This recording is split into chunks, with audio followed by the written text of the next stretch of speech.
Bismillahirrahmanirrahim. Assalamualaikum warahmatullahi wabarakatuh. Allah Subhanahu wa taala berfirman di dalam surat Hud ayat ke-6. A'udzu billahi minasyaitonir rajim. Bismillahirrahmanirrahim. Wa ma min dabbatin fil ardi illa 'ala Allahi rizquha. Wa ma min dabbatin fil ardi illa 'ala Allahi rizquha. Wa ya'lamu mustaqarraha wa mustawda'aha. Kullun fi kitabin mubin.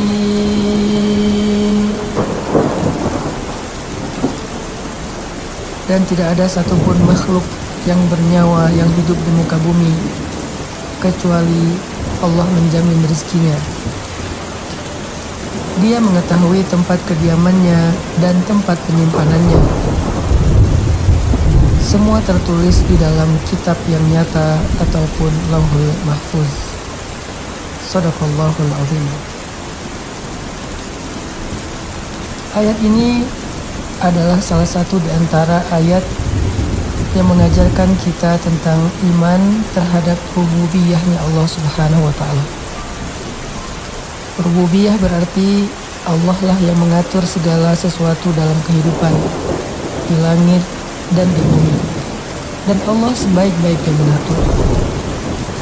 Rububiyah berarti Allah lah yang berkehendak dan menentukan segala sesuatu dengan kehendaknya.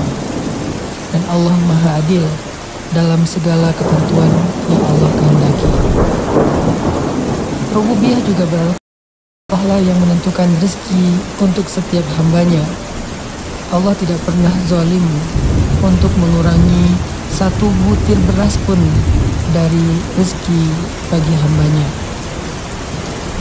Sehingga ketika kita belajar rububiyah Allah di dalam surat Hud ayat ke-6 ini, harusnya kita selalu percaya bahwa rezeki kita tidak akan pernah tertukar dengan orang lain.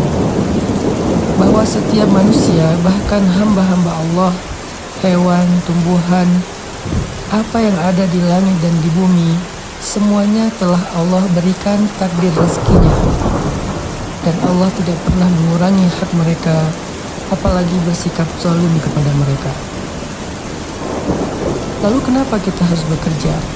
Sesungguhnya bekerja itu bukanlah karena kita rezeki dari Allah, tetapi bekerja itu adalah ibadah, menjalankan perintah Allah.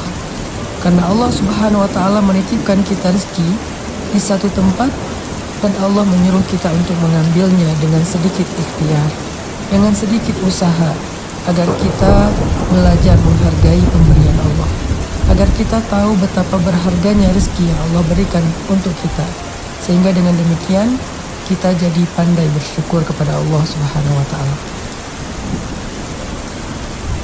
Tidak ada satupun di antara makhluk-makhluk Allah yang tertukar rezekinya.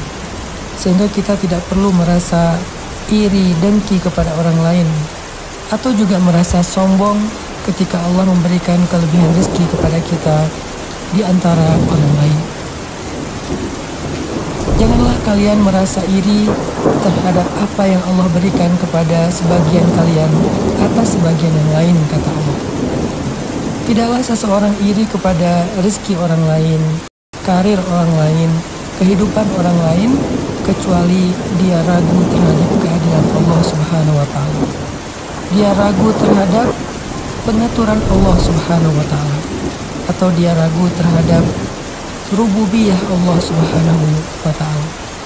Ketika kita yakin terhadap jatah rezeki kita dari Allah, maka buah dari keyakinan itu adalah tuma'ninatul qalb, ketenangan jiwa, rahatun nafs, rehat jiwa. Kita tidak akan merasa khawatir yang berlebihan terhadap rezeki yang sudah Allah tetapkan untuk kita. Orang yang yakin kepada rezeki yang sudah Allah takdirkan, yang sudah Allah tetapkan untuk dirinya, maka dia tidak akan melanggar. Dia tidak akan mencari-cari jalan yang Allah tidak ridho, untuk mendapatkan harta yang dia inginkan. Kenapa seseorang mencari harta yang haram? Kenapa seseorang curang dalam timbangan? Kenapa seseorang bersikap zalim? Kenapa seseorang berbohong dan menipu? Kenapa seseorang curang dalam jual beli dan transaksi? Kenapa seseorang korupsi? Itu semua karena mereka ragu dengan jatah rezeki yang sudah Allah tetapkan untuk diri mereka. Seandainya kita yakin bahwa Allah adalah sebaik-baik pemberi rezeki, bahwa Allah nggak pernah mencurangi hak kita, bahwa Allah sebaik-baik yang mengatur, bahwa Allah sudah menyediakan bagi setiap hambanya rezeki yang halal sesuai dengan kebutuhan dia, sesuai dengan keadaan hidupnya, maka kita tidak akan mencari-cari jalan yang tidak Allah ridhoi untuk harta-harta yang kita inginkan. Kita akan komitmen, kita akan istiqomah mendapatkan harta yang halal, karena kita percaya yang halal itu pasti ada. Ada orang yang berkata, mencari harta yang haram saja susah, apalagi yang halal. Ini pasti wasawisus syaitan, ini pasti bisikan-bisikan syaitan. Kenapa? Agar kita berputus asa dalam mencari rezeki yang halal, agar kita berputus asa dalam berharap kepada Allah Subhanahu wa Ta'ala. Sungguh kalimat ini adalah kalimat orang yang tidak beriman. Kalau kita yakin kepada Allah sebaik-baik pengatur dan pemberi rezeki, kita akan berkata justru sebaliknya. Rezeki yang halal itu mudah, justru harta yang haram itu yang susah. Sesungguhnya rezeki yang halal itu pasti, yang haram itu yang tidak pasti. Kenapa pasti? Karena Allah yang menyediakannya untuk kita. Wa ma min dabbatin fil ardi illa 'ala Allahi rizquha. Allah yang menjamin rezekinya. Falimal ya's. Kalau begitu kenapa kita berputus asa? Kenapa kita mengeluh? Kenapa kita berhenti berikhtiar? Kenapa kita tidak lagi istiqomah? Kenapa kita melenceng dari jalan Allah? Kalau kita yakin bahwa Allah telah menyediakan jaminan rezeki kepada kita semua. Orang yang yakin dengan rezeki di sisi Allah juga tidak akan bersikap kikir dalam mengeluarkan hartanya fi sabilillah. Sebagaimana Nabi bersabda, demi Allah tidak akan berkurang harta karena sedekah. Justru sedekah yang dilakukan karena syukur akan menambahkan kebaikan setelahnya. La in kartum la azidannakum. Bersyukur, pasti aku tambahkan untuk kalian. Orang yang menahan hartanya, bersikap kikir sehingga dia tidak mau mengeluarkan hartanya fi sabilillah, bahkan harta yang wajib untuk dia keluarkan seperti zakat, itu pasti karena dia takut kekurangan rezeki. Kenapa dia merasa takut kekurangan rezeki? Karena dia tidak yakin dengan jaminan rezeki dari Allah Subhanahu wa Ta'ala. Maka dalam ayat ini kita belajar bahwa sesungguhnya Allah Subhanahu wa Ta'ala telah menjaminkan untuk kita rezeki yang halal, maka jangan pernah mencari-cari cara yang haram untuk kehidupan kita. Di dalam ayat ini juga kita belajar bahwa sesungguhnya Allah menjamin dan mengatur kehidupan kita, sehingga jangan sampai kita berputus asa untuk berharap kepada Allah dan berputus asa untuk berikhtiar, bekerja dengan pekerjaan yang baik, mencari rezeki yang sudah Allah tentukan untuk kita.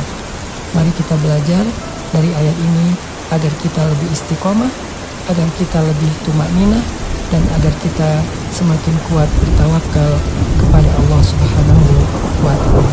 Barakallahu fikum.